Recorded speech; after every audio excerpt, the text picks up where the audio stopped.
Founded by William Thomas Grant, the first W.T. Grant Company 25-cent store opened in 1906 in Lynn, Massachusetts. William Thomas Grant was born in 1879 in Stevensville, Pennsylvania. He began his career at a young age as a kid selling plant seeds, and by age 30, had opened his first store. He was able to purchase merchandise for his first store with the $1,000 he had in his savings.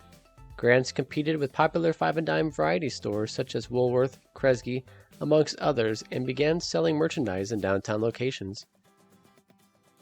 They became successful in sales and customer growth, and by 1936, the company had nearly $100 million in annual sales. Growing into a full-service retailer and instant competition to others, they became the 5th largest retailer in the United States.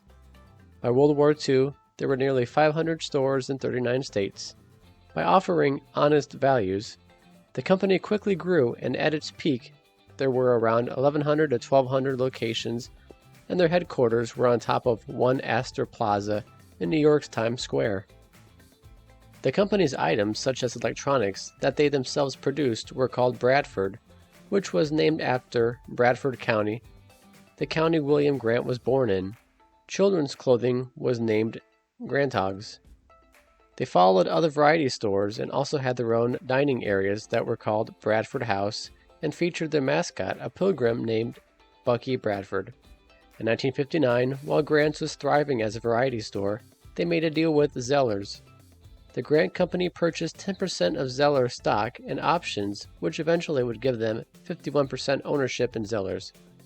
In return, Grant was using their influence in Zellers stores, including the training of Zellers employees in salesmanship, merchandising, values, and more the way Grant trained their employees.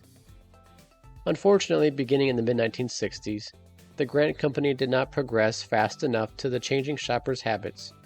As consumers left downtowns and instead shopped at shopping malls and big box retailers, Grant struggled. Starting in the late 1960s, attempting to remain competing, they built larger stores to bring in more customers.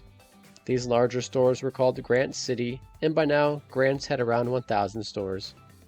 These stores, though, did not catch on with shoppers, since each had its own different layouts, which put customers off from wanting to go to others to shop.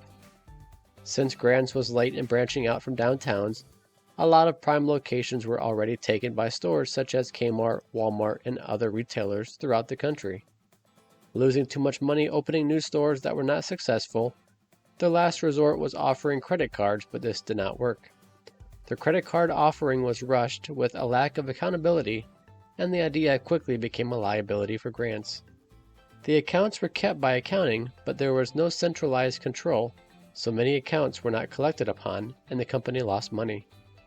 Also, beginning in the 1960s, Grant went away from their once successful training program for employees, and the company lost a lot of its honesty values image, which further hurt business. In too much debt, Grant's filed for Chapter 11 bankruptcy protection in late 1975 and closed numerous stores for cost-cutting measures. By 1976, they filed for bankruptcy, and a judge ordered them to close its remaining 359 stores in just 2 months. Company management also eliminated the shareholder dividend, which showed investors the company was going to fail. William Grant passed away in 1972 at the age of 96. Today, the William T. Grant Foundation, which began in 1936, still remains.